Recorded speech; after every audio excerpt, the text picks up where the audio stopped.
I'm Dwight Drummond. Tonight, as Doug Ford and the PCs celebrate a resounding election win, we look at what's next. I don't care if you're from the red, blue, green, orange party. I'm going to take care of you. We're going to work hard and create jobs in your area. Premier Ford focusing on his plans for the province today after managing to grow his majority. What will he do with a second mandate? Plus, it's time for me to pass the torch. I informed our party president of my decision to step down. The NDP and Liberals are looking for a new leader. We'll look at some of the candidates with their eye on the top job. And so there was no real fear, no real inclination to want to get out and vote. Last night's vote may have been one of the lowest turnouts. We'll dig deeper into why this election failed to resonate with voters.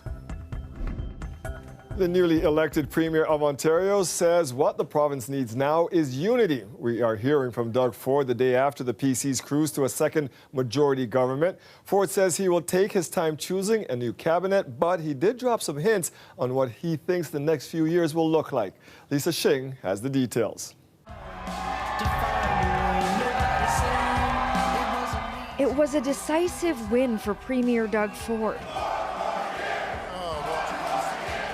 as he sent this message to Ontarians. Never in our lifetime has it been more important for a party to represent all of Ontario. Now, with the votes counted, I'm here speaking to you once again as your Premier. The morning after that victory, he doubled down on that theme of bringing people together. It's time for unity. We want to make sure we unite this province. We want to move forward. And promised not to repeat the polarization of his first 2 years, saying he and the party have changed. I inherited a party, and this party is very different now. We've kept our promises. Even though Ford opened the purse strings during the pandemic, the money may not flow the same way in his second term, and that could divide Ontarians. There's better ways of delivering services in a more efficient way at a lower cost, and that's what we're going to do. That sends the wrong message to public sector unions like the Elementary Teachers Federation of Ontario. We're anxious about it, but we're up for it. Contract negotiations will start in August, and members want the cap on public sector wage increases scrapped. And if you want top quality investments, then you have to put the resources into it. And our members are prepared to fight for that. And if the teachers' strikes back in 2020 were any indication, unity may be tough to pull off for Ford. On a number of issues, we're going to see some pretty hard-nosed politics. That doesn't just include negotiations with unions, but issues around increasing density in suburban areas and climate change. Just a taste of the hard work to come in his second term after the big victory. Lisa Shing, CBC News, Toronto. The NDP and Liberals will both begin the search for a new leader now. Last night, both Andrea Horwath and Stephen Del Duca stepped down. Lorena Redekop has more on what comes next. It's time for me to pass the torch, to pass the baton, to hand off the leadership of the NDP. A tearful resignation last night from Andrea Horwath, and already the party has had initial talks about next steps and the process for picking the next leader. We have a big project, right? We have a big project ahead. We have, over the next few years, we have to hold this government to account. Marit Stiles won her seat back last night, and her name is one that comes up to lead the party. I'm out there right now, talking to my family, talking to my colleagues, MPPs, as well as other supporters, and listening to see what they have to say. And if there's some interest there, I'll certainly consider it. Other names sometimes mentioned, Butila Carpoche, another Toronto MPP from Parkdale High Park. Two other women re-elected, Jennifer French and Catherine Fife. Just some of the options from the new NDP caucus. Or someone could choose not to run for the big job and become interim leader. This party strategist says it will likely take a year or more to choose the next permanent leader. So in terms of the next, like an interim leader, that'll come within? Days, I'm told. Yeah, that is as quickly as we can gather the party council together to make a decision. And then there'll be decisions. The Liberals and the NDP got almost the same percentage of overall votes, but the Liberal vote wasn't as efficient. They got 8 seats compared to 31 for the NDP. And once again, they don't even have official party status. After that devastating loss last night, the Liberals have fewer options. I had an amazing group of volunteers. We call them the Mitzi Hunter superheroes. And Mitzi Hunter is one of the few returning MPPs seen as a contender for her party. But having run for the leadership and knowing what it entails, it is certainly a decision that has to be carefully considered, and that commitment has to be made. So, it's early days. Early days, but both parties are already taking steps as they look to improve their performance in 4 years. Lorenda Radicomp, CBC News, Toronto. The voter turnout for yesterday's provincial election was the lowest in Ontario's history, according to Elections Ontario. Unofficial results, only 43% of eligible voters cast a ballot. That's a plunge from the 2018 election when 57% of voters felt compelled to turn out and wanted a change from the 15-year Liberal legacy. This time around, it seems most are satisfied with the status quo. Joanne Kielnello reports. Doug Ford's Progressive Conservatives won a massive victory last night. And because of the way our first-past-the-post system works and the low voter turnout, they did it with less than 18% of the electorate's support. Voter turnout in yesterday's election was the lowest ever. In Premier Ford's own riding of Etobicoke North, only a third of voters came out. In a few Toronto ridings, Humber Creek, Spadina, Fort York, it was under 30%. In Ottawa's suburban riding of Nepean, considered a safe Conservative seat, 35% of eligible voters cast a ballot. These voters can understand why. I would normally vote, and I was just one of those where I didn't want to battle the hassle of traffic with road closures and the long drive home. I just wanted to go home. I did hear going around that it was the race for the second place, right? Doug Ford was getting it, he was in, so maybe that's why people are just like, it is what it is, we know it's going to happen. I haven't really been getting the motivation and the encouragement from, I guess, society. I'm 24 right now, and I don't think I've voted once. And I feel like that is a problem. I should be voting, but I feel like there should be a way to make it easier and on the young people. It used to be that voting was considered a civic duty, but since Confederation, voter turnout has been on the decline, with the occasional jump, like in 1919 when women got the right to vote. The year of the centennial, just over 66% of voters turned out. Then you can see how it starts to drop off in the following decades, bringing us to this election, when just a little more than 43% of voters cast a ballot. Voters may not have felt compelled this time around because the outcome seemed predetermined. Polls showed the PCs well ahead from the start, and they stayed that way throughout the campaign. And while some were critical of how the PC government handled the pandemic, polls showed that people didn't feel the stakes in this election were that high. The other factor, though, is the last 2 years have been incredibly exhausting to most people. And so if there wasn't, in their mind, a really compelling reason to get engaged in this campaign, to find out about the alternatives, to learn about the issues, because they didn't really think either there'd be much difference in whoever won or there was no reason to replace the government, then a lot of people just went to their default, which was, this doesn't really matter that much to me. It's not worth my time. Coletto says it's largely up to political leaders to communicate to voters why change is necessary. And with 2 of the 4 party leaders announcing last night that they would step down, it'll be up to new leaders to inspire more voters to go to the polls next time. Joanne Canello, CBC News, Ottawa. What do the provincial election results mean for the City of Toronto? There are long-standing issues such as affordable housing and transit that people want to see improve. Alicia Son looks at the promises being made and who will hold the Ford government to them. What do Torontonians want from the new Doug Ford government? The provision of more affordable housing. All these condos are way out of the reach of normal people. Better housing, better infrastructure on the roads. There are always construction on the roads. Toronto Mayor John Tory largely has the same wish list. Getting more transit built in every part of our city, making sure that we increase community safety and keep this what it is, one of the safest cities in the world, and keeping life affordable. Premier Doug Ford made similar promises after his win. I promise to build this province, to say yes to more housing, yes to attainable housing, so families once again can strive for the dream of home ownership. To say yes to building the infrastructure that keeps communities going. There are some newly elected MPPs who will be speaking up for city-specific needs. No, it is exactly why I ran for MPP position in Toronto Centre. There were just so many structural deficiencies that were coming from the province that weren't necessarily meeting the needs of my local community. Kristen Wong-Tam served on City Council for 12 years. I think Ontarians want us to work together, and I know that Toronto is the economic engine of this country. So if the Premier is serious about creating jobs, if the Premier is serious about building Ontario's success, then he has to start in Toronto and all urban centres across Ontario.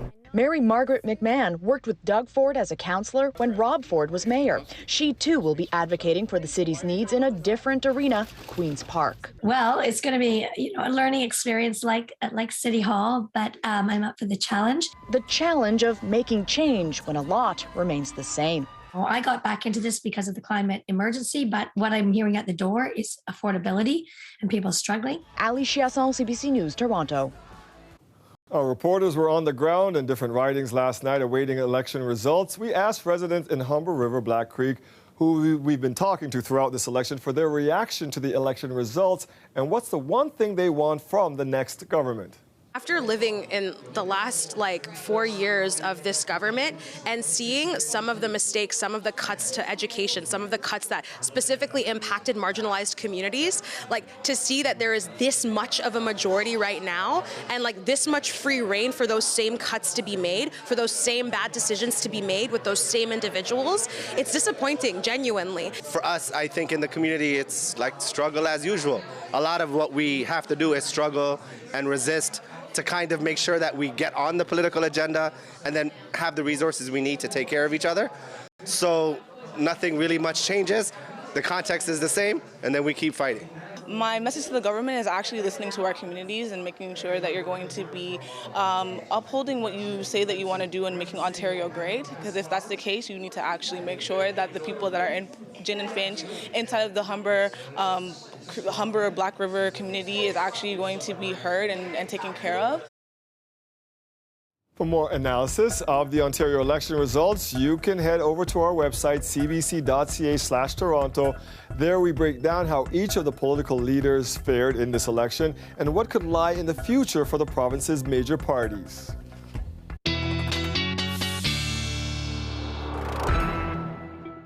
See, folks, the sun doesn't only shine when Colette's here. Look, Kim's here today filling in, and we got sunshine, Kim. See, I'm telling you, Dwight, the percentage of Ontarians being outside this weekend will be much higher than the turnout for the election because I can promise you some pretty nice weather. Now, we had 25 degrees today. We will not be that warm this weekend, but it was a beautiful Friday for most. Temperatures right now in the high teens, low 20s across the GTA. We did have a passing shower, and I have a little bit of bad news. Well, it depends on your perspective, but the beginning of June, the first couple of weeks, are expected to be a little bit on the cool side. We're not seeing temperatures like we saw at the beginning of the week when we were hitting the 30s. We're going to be down around that 20-degree mark, which should be about 2 or 3 degrees below seasonal. But our Saturday is going to be lovely. We've got a ridge of high pressure, plenty of sunshine on the way. Now, there are a lot of activities this weekend, including a couple of Jays games. But look at this morning on Saturday. I mean, lovely. 11 degrees in Toronto, Newmarket 10. And through the afternoon, again, high teens, low 20s. If you don't have AC, this is perfect weather. Or if you want to give the AC a break, this is perfect weather as well. But just keep in mind that the UV is going to be extremely high on Saturday, especially. We'll have a little more cloud cover move in on Sunday. Saturday will be the better day of the weekend, but I'll give you all the details coming up. We will see you in a bit. Thanks, Kim. You're welcome. Brace yourselves. We're in for another record price hike at the pumps this weekend. The price set to hit $2.11 per liter on Saturday and $2.13 on Sunday. Gas analysts say there's no relief in sight. We're going to $2.20 a liter in the GTA, in Toronto, most of Southern Ontario, major cities, Ottawa, Hamilton, London, Niagara, Windsor, Barrie, Kitchener, take your pick. This is a rolling stone that is gathering no moss, and it's not going downhill. It's actually going uphill in a way that most of us find difficult to manage.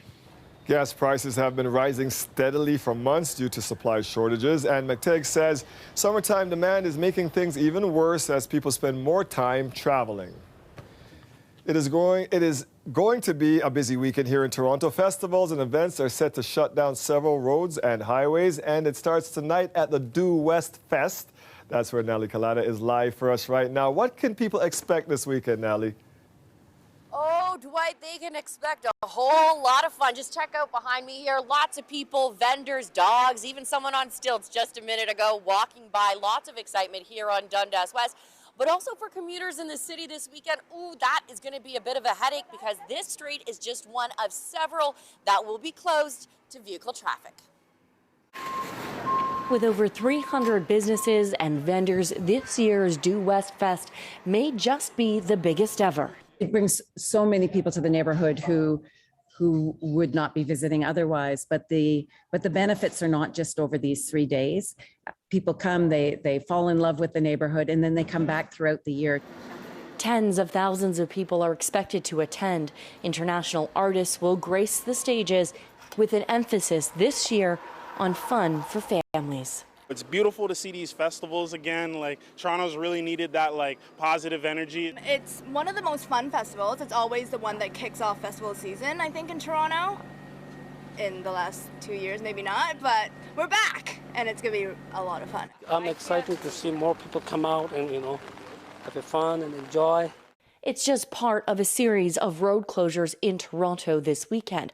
Starting this afternoon, Dundas Street West will be closed to vehicle traffic from Ossington to Lansdowne Avenue until 1 a.m. Monday. Heading east, starting at 7 tomorrow morning, Meadow Way from Brimley Road to Scarborough Golf Club Road will be closed for active TO until 7 Sunday evening. And from 2 a.m. to 2 p.m. on Sunday, the Don Valley Parkway will be closed south of York Mills, and the Gardiner will be closed from South Kingsway to the DVP for Baycrest Bike for Brain Health event. They will be able to ride upwards of 25, 50, or 75 kilometers, all to raise money, much needed funds to help support all different areas of research, care, and innovation and education at Baycrest. The weekend festivities, say officials, will likely disrupt commuters, and so will construction on critical infrastructure. Officials say pack your patience and plan ahead. It can be incredibly frustrating to get around the city, but we also have to keep in mind that these events put hundreds of millions into the city's economy. They enrich Toronto's culture, and we're really happy that they're back after a 2-year absence. And there are a few things you can do to ensure you don't get tangled up in any of that traffic. Officials say make a plan ahead, and think about different ways to travel. So walking, biking, even using public transportation, Dwight, all ways to make it easier for you or for anyone else watching at home to move around the city. Yeah, gotta take some of those alternate choices this weekend. Thank you for that, Nellie. Platinum Jubilee festivities are well on the way in the UK. The celebration marking Queen Elizabeth's record-breaking 70-year reign was held at St. Paul's Cathedral in London today without the Queen. As Chris Brown reports, some royal family members who attended were met with cheers as well as boos. The Jubilee is about celebrating the Queen's long service, but this day was perhaps more about what life will look like after. As her heirs to the throne arrived at St. Paul's Cathedral for a service of thanksgiving, she was watching on TV from home.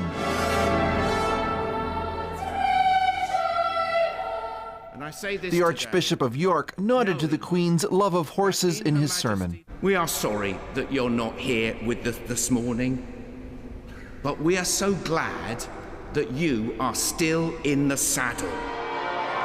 Without the Queen, the most anticipated moment was the reappearance of Prince Harry and his wife Meghan back in the UK from California after more than 2 years. They received mostly cheers, but also a few boos, as they were seated far from Harry's brother, Prince William.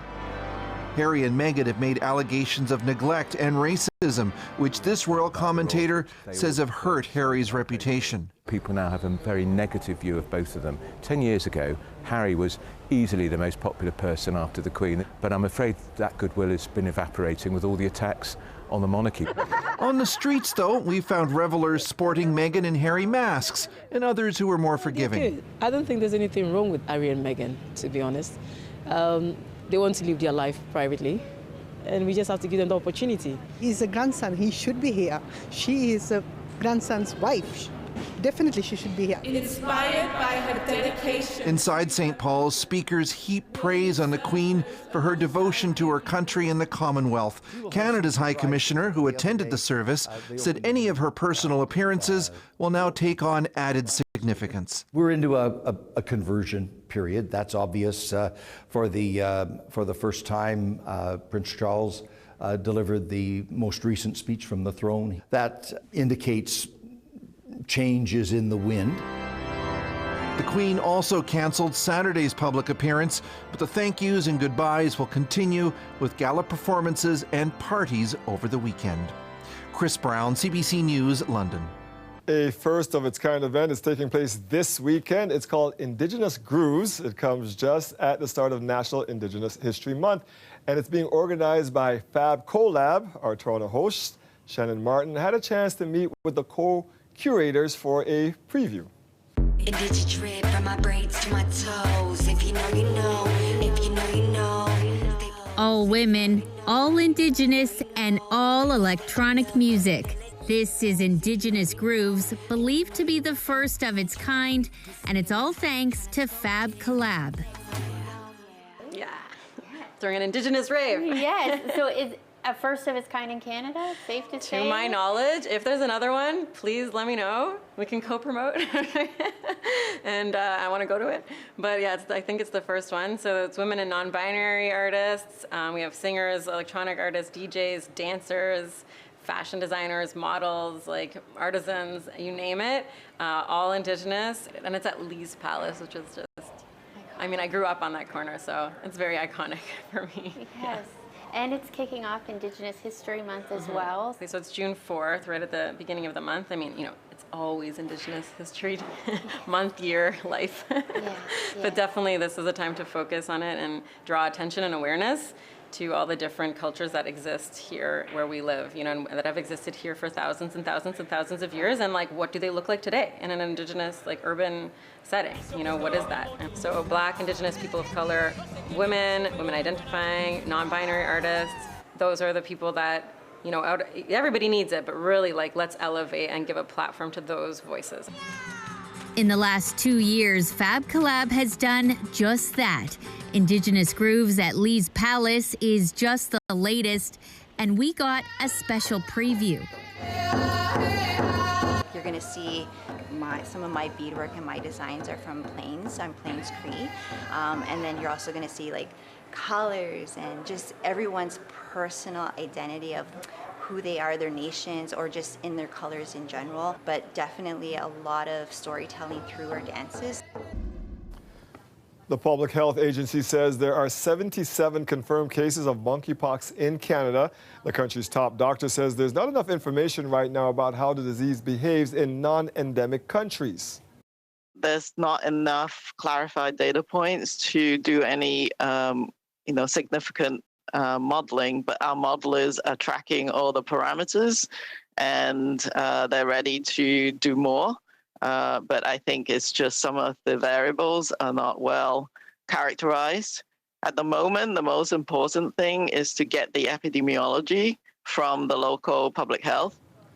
Dr. Tam said it's a neglected tropical disease and better international collaboration is needed to learn more about it. The majority of Canada's cases are in Quebec, with 5 more in Ontario and 1 in Alberta.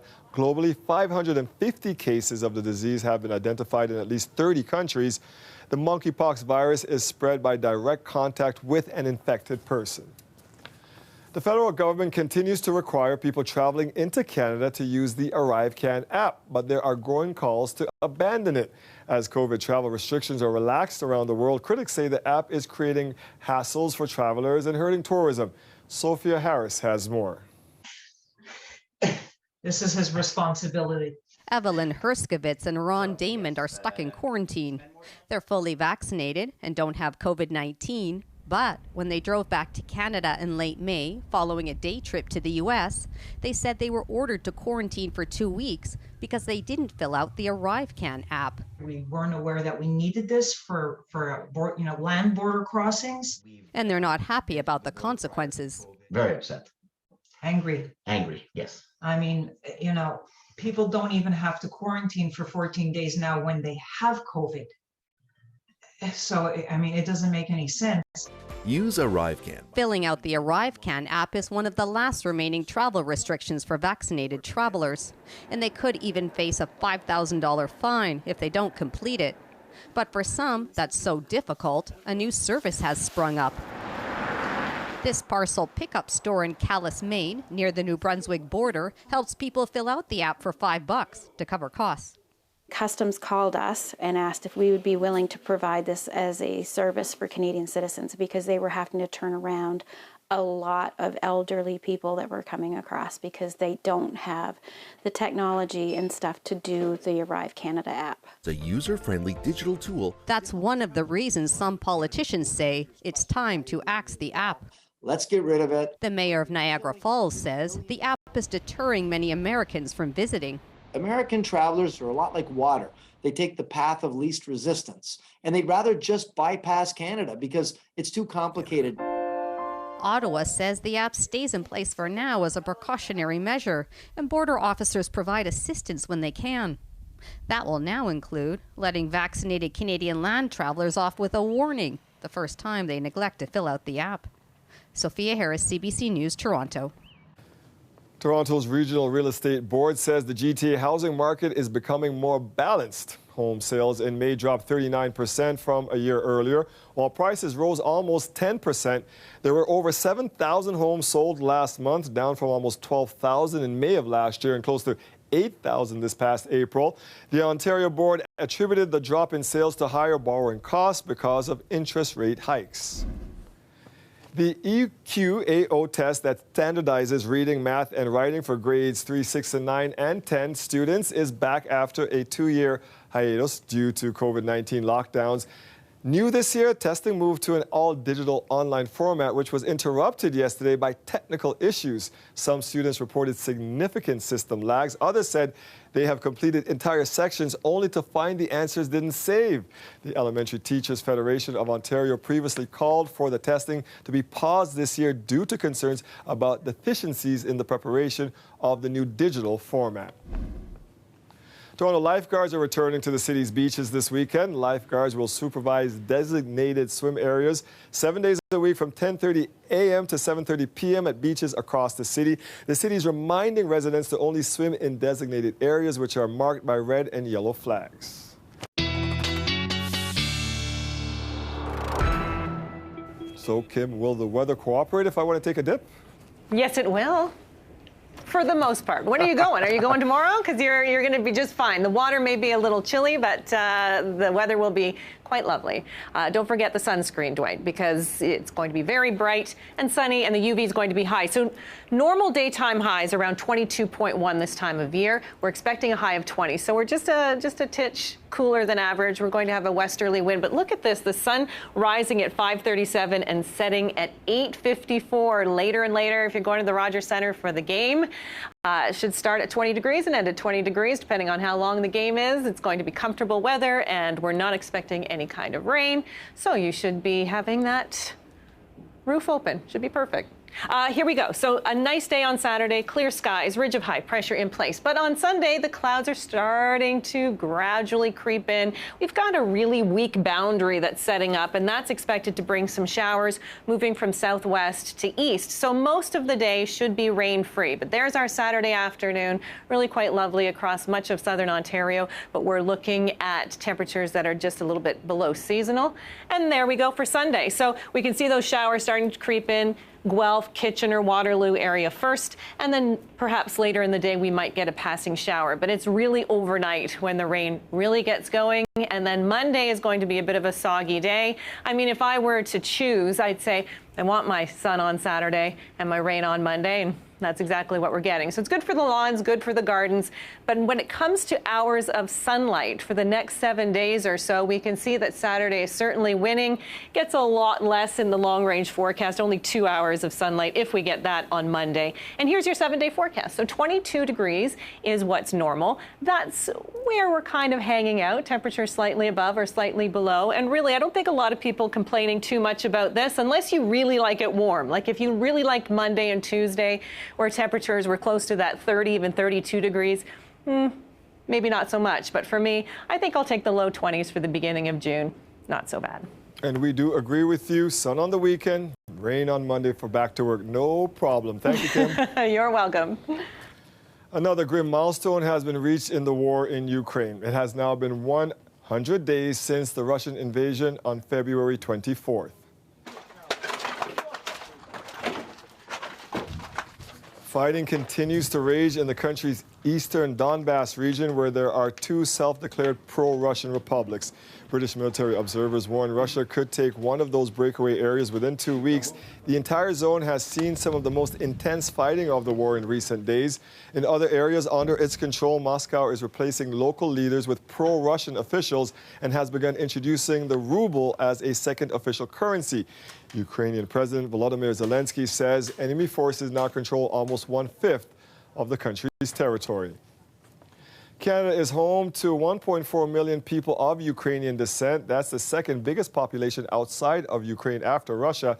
And there have been very strong ties between Canada's Mennonite community and Ukraine for more than a century. Now those ties are a lifeline for vulnerable Ukrainians trying to survive Russia's invasion.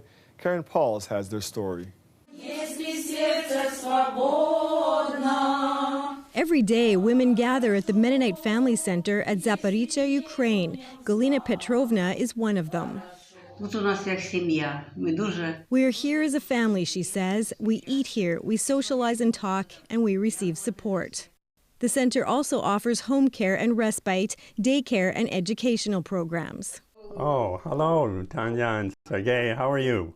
Established as a registered charity 20 years ago by the Mennonite Benevolent Society in Winnipeg, which continues to fund it. We try to help those who are the most vulnerable. So first of all, the widows, many widows, and then children with special needs. He works closely with staff on the ground in Ukraine. We try to create an atmosphere like in loving family. So when everyone can feel what they are loved and accepted here.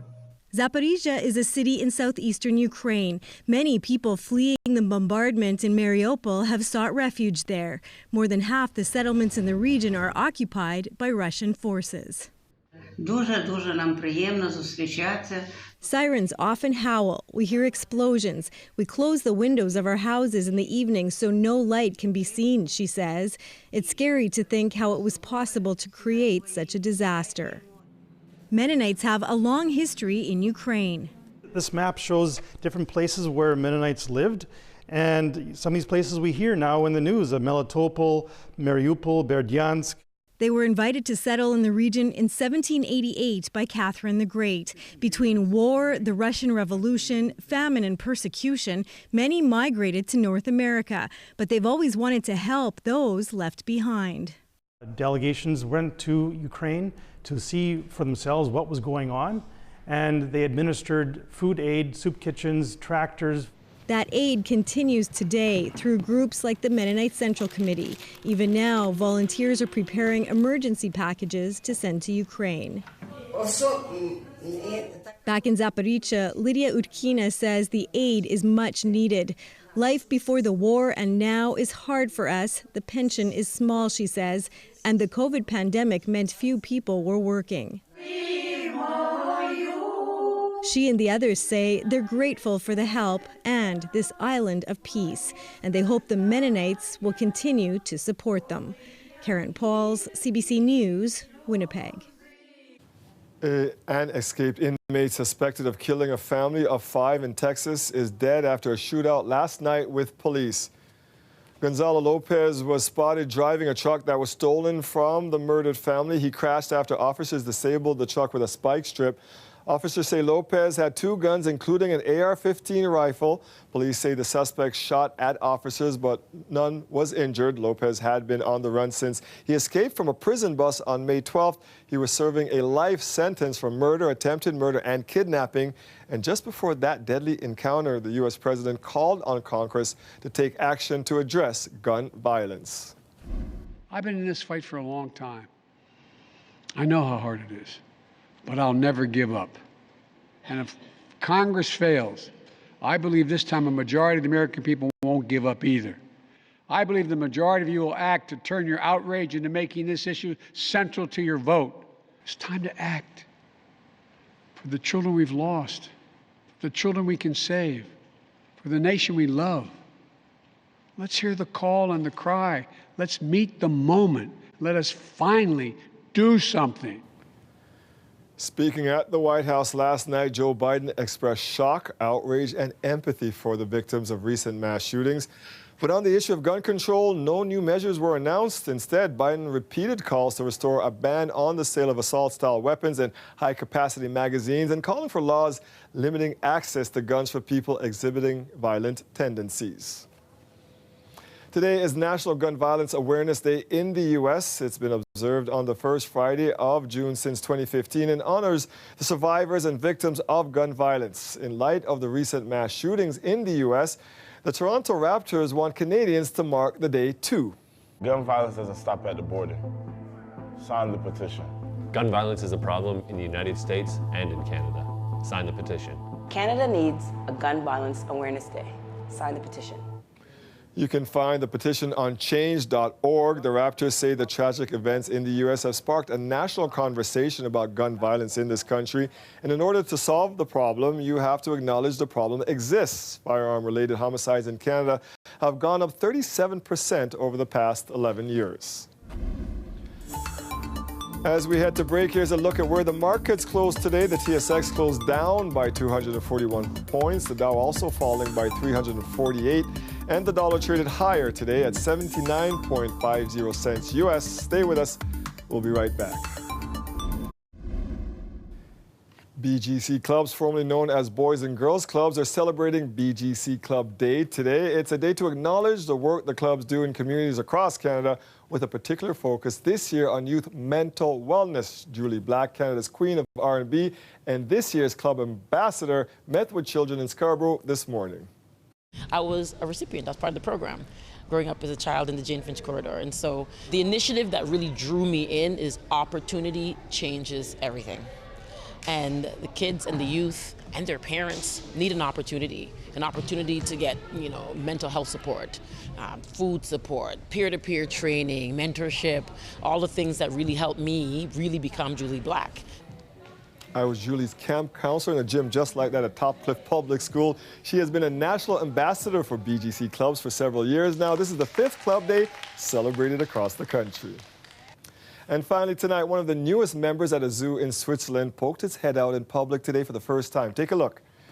There she is, a very rare baby albino Galapagos giant tortoise. Not that giant yet, just born last month, along with a sibling which doesn't have the skin condition. The family is part of a program to preserve the endangered species. That's Mom, of course, who weighs more than 100 kilograms. These hatchlings won't fit into the palm of a hand for much longer. They can weigh up to 200 kilos at maturity. Very cool. All right, final check with Kim McDonald of the Weekend Forecast. Kim. I see a Disney movie in the making with that little turtle, just adorable. We've got a really nice weekend, I can promise you that. Lots of sunshine on Saturday if you're taking part in the end-to-end Endo run on Saturday morning. Perfect weather. We're a little on the cool side, a little shy of seasonal, but that's great if you're participating in a run or a bike ride. We've got the huge bike ride, Bike for Brain Health, this weekend as well. That's Sunday. Now we see some clouds moving in and some stray showers too, but it looks like they are going to hold off for most of the day on Sunday. I think a lot of people will be happy to hear that, especially if you're going to be outdoors, which I assume most will be. So this is comfortable weather. It's not particularly hot.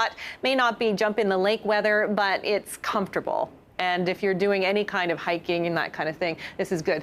We are looking at a very high UV, though. Keep that in mind. It's going to be on the breezy side, so it might not feel very hot, but with that strong sun, you can easily get a burn. So this is Sunday. It's starting to look a little bit better around the GTA. Generally variable clouds increasing through the overnight. We're going to get that rain through the overnight and into Monday. So Monday will be our wettest day. A couple of stray showers on Tuesday.